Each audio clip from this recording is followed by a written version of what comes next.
Assalamualaikum warahmatullahi wabarakatuh.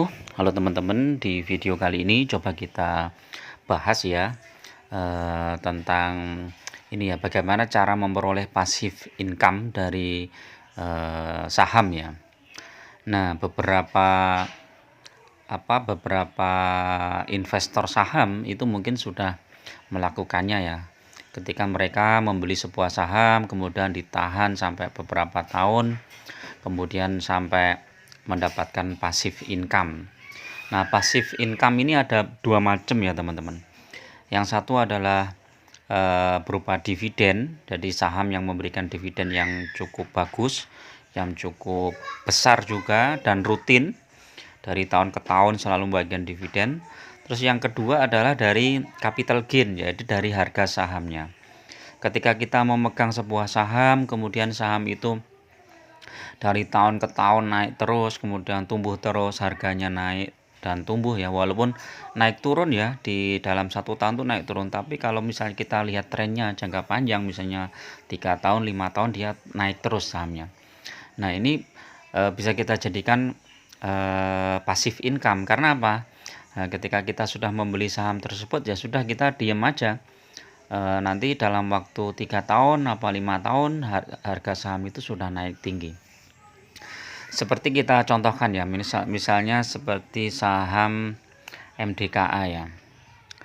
MDKA ini kalau kita lihat harian kan fluktuatif ya, seperti ini, naik turun gini. Nah, tapi kalau kita lihat dalam waktu 1 tahun, dia sudah tumbuh, walaupun tumbuhnya nggak terlalu besar ya. Ini dari 3.700 kemudian ke 4.700, tumbuh 1.000 poin ya. 1.000 poin dibandingkan 3.350, mungkin ya sekitar berapa, coba kita hitung. 1.000 dibagi 3.350, 29%. Dari dalam waktu 1 tahun dia tumbuh 29%. Kalau kita lihat 3 tahun, dia tumbuhnya hampir 4 kali lipat lebih ya, dari 1.000 ke 4.750. Coba kita hitung, 4.750 dikurangi 1.000, 3.750 dibagi 1.000, naik 3,75 kali lipat ya. Jadi kalau teman-teman di awal punya dana 100 juta dimasukkan ke MDKA, maka di tahun ini 2023 ini teman-teman punya dana 375 juta ya. Pertumbuhannya sangat besar ya, 3 kali lipatnya ya. Jadi ini saham-saham yang seperti ini yang harusnya kita cari untuk jangka panjang. Kalau 5 tahun bagaimana? 5 tahun juga tumbuh sangat bagus, dari harga 551 ke 4.800 ya. Bahkan sempat menyentuh 5.700 ya. Ini sudah 10 kali lipatnya ya. Dari dalam waktu 5 tahun tumbuh 10 kali lipat. Ini belum dividennya ya teman-teman. Kita lihat ada dividen nggak ini? MDKA ini dividennya nggak ada ya, dividennya nggak ada. Stock splitnya ada nggak? Coba kita lihat. Stock split ada 1:5 di tahun 2019.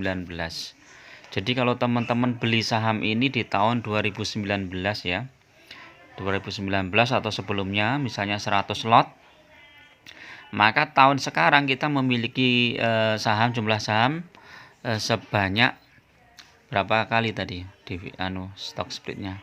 5. Jadi 500 lot teman-teman. Jadi di samping kenaikan harganya, kita juga punya sahamnya menjadi 5 kali lipatnya. Jadi kalau kita hitung secara total, ini jadi lebih ya, dari kenaikan harga sahamnya itu aja sudah 3,75 kali ya. Kemudian dari stock splitnya 5 kali lagi, jadi hampir 10 kali lipatnya lebih ya. Nah, saham-saham seperti ini yang perlu kita cari ya teman-teman. Terus nanti fungsinya naik turun harga ini bagaimana ya, itu kita untuk masuk ya teman-teman. Jadi misalnya kita lihat ini selama seminggu ini saham NDKA sudah naik ya. Biasanya investor tuh menunggu saat dia turun ya. Ketika dia turun dia masuk. Misalnya ini di 4.600 ya, 4.570 sampai 4.600. Nah, ini teman-teman bisa nunggu di situ. Atau kalau kita lihat bulanan, dia biasanya kan turun di 4.600-an ya. Nah, kita antri di sana, antri buy di sana.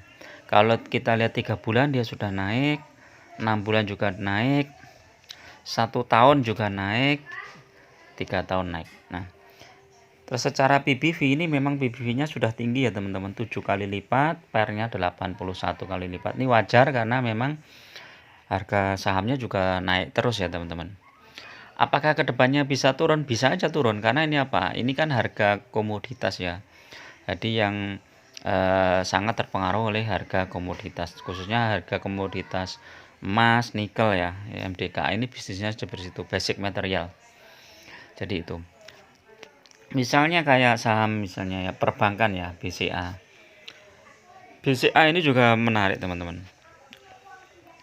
Jadi kalau teman-teman khususnya untuk yang baru awal-awal masuk saham itu mending pegang saham-saham yang fundamental bagus, terus harga sahamnya juga bagus. Ini 1 tahun juga naik, 3 tahun juga naik, 5 tahun juga naik ya. 5 tahun ini 2 kali lipatnya.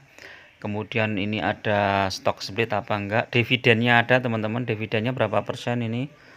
0,4 walaupun kecil banget, khas perbankan ya.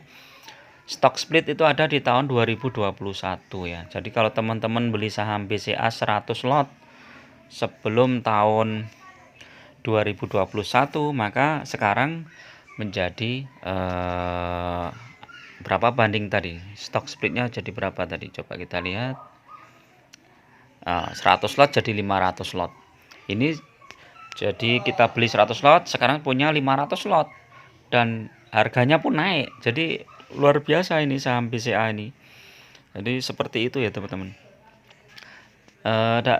Mungkin banyak juga ya saham-saham yang lain yang mungkin potensinya juga cukup bagus, yang sering saya contohkan ya. Ini kayak Adaro ini juga, ini cukup bagus.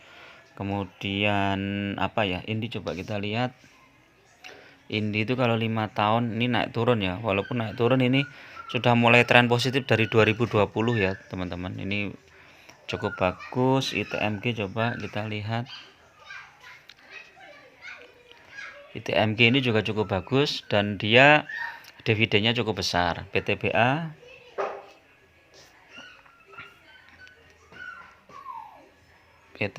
ini naik turun juga, tapi dari tren 2020 cukup bagus. Dan ini bisa untuk di hold untuk jangka panjangnya. Sido ini juga bagus. Kemudian Era coba kita lihat. Era naik turun ya, tapi ini ada dividennya. Seperti ADMR mungkin ya, ADMF ya, ini dividennya juga cukup besar. Kita lihat sahamnya harganya naik turun ya, kurang bagus, tapi dia dividennya lumayan 6% ya. Jadi itu ya teman-teman, untuk apa ya, saham-saham yang memiliki kinerja yang bagus ya, terus fundamentalnya juga bagus, itu bisa kita hold untuk jangka panjang ya. BRI juga ini bisa. Nah, ini naik terus juga. Apa ya, BNI ini 5 tahun ini naik turun fluktuatif. Saya lebih seneng BCA ya. Jadi itu ya, tinggal teman-teman nanti nyari saham-saham yang fundamentalnya bagus dan kedepannya prospeknya itu masih bagus ya. Kayak sekarang komoditas batubara, minyak itu sedang turun. Ya sudah, tunggu dulu sampai seberapa mentok itu harga komoditas itu turun. Nah, nanti setelah harganya betul-betul mentok di bawah, teman-teman beli itu saham-saham komoditas. Karena apa? Suatu saat saham-saham komoditas itu pasti naik. Jadi suatu saham apa ya, yang seperti harga komoditas, kalau komoditas itu turun terus, nanti suatu saat pasti naik. Dan ketika naiknya tinggi, maka teman-teman sudah profit ya, profitnya cukup besar. Jadi itu ya teman-teman,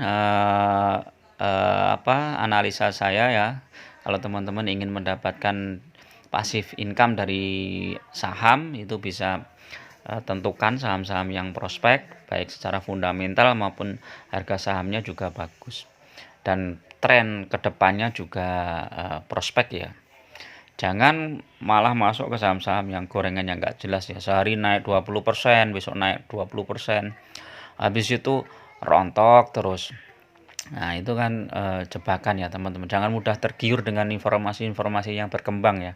Tetap gunakan pemikiran sendiri yang lebih rasional, yang lebih dari berbagai pihak, sehingga setiap kita mau membeli saham itu kita tahu ya benefitnya dan risikonya itu selalu kita pertimbangkan. Kalau lebih banyak benefitnya ya sudah kita masuk. Tapi kalau risikonya terlalu tinggi ya sudah kita lepas saja. Nggak peduli saham itu mau naik 20% sehari, besoknya naik lagi, nggak peduli.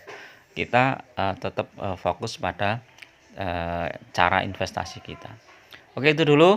Mudah-mudahan bermanfaat. Tetap ini analisa saya pribadi, bisa jadi salah, bisa jadi benar ya.